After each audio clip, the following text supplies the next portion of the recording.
Health টিপসে আপনাদের সবাইকে স্বাগতম জানাচ্ছি। আমাদের আজকের আলোচনার বিষয় টিনেজারদের ব্রণ সমস্যা। ব্রণ টিনেজারদের সচরাচর সমস্যা। ব্রণ বা এক কোণে শতকরা ৮০% টিনেজারদের সমস্যা। ত্বকের সৌন্দর্য হানির জন্য ব্রণ দায়ী। ছেলেদের ব্রণ তীব্রতার দিক থেকে বেশি হলেও মেয়েদের ক্ষেত্রে সামাজিক কারণে বেশি গুরুত্বপূর্ণ। এটি এক প্রকার বিড়ম্বনা।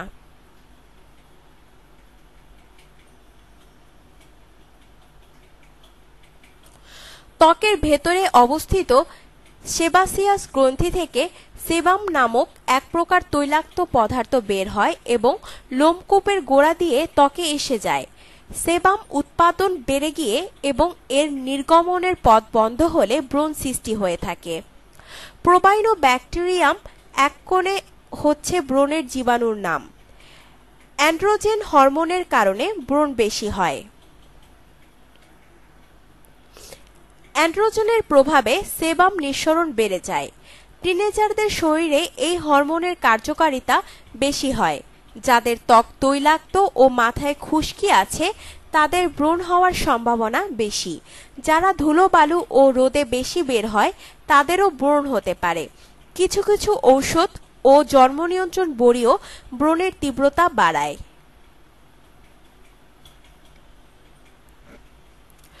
ব্রণ দেখতে বিভিন্ন রকম হতে পারে। গুটি গুটি, দানাদার, লালচে গোটা, পুঁজসহ দানা, বড় চাকা ইত্যাদি হতে পারে।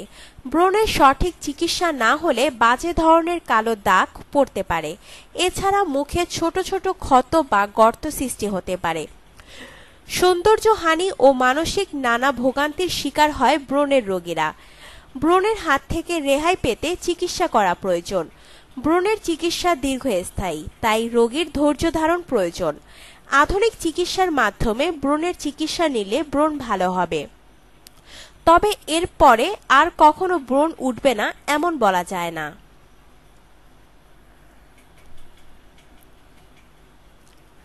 মুখ পরিষ্কার রাখা বা ত্বক সঠিক নিয়মে পরিষ্কার করা ব্রণের রোগীদের ক্ষেত্রে খুব প্রয়োজন। সঠিক সাবান দিয়ে দিনে ৩ বার মুখ ধুতে হবে। আবার ব্রণের কালো দাগের রয়েছে আলাদা চিকিৎসা। তাই ব্রণের চিকিৎসার পাশাপাশি আগের ব্রণের দাগগুলো নির্মূলের জন্য চিকিৎসা করানো প্রয়োজন।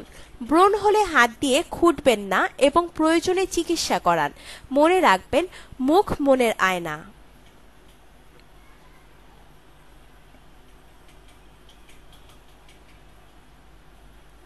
আপনার জীবনকে আনন্দময় করে তুলতে এবং বিভিন্ন স্বাস্থ্য টিপস ও পরামর্শ পেতে আমাদের চ্যানেল সাবস্ক্রাইব, লাইক ও শেয়ার করবেন। ধন্যবাদ।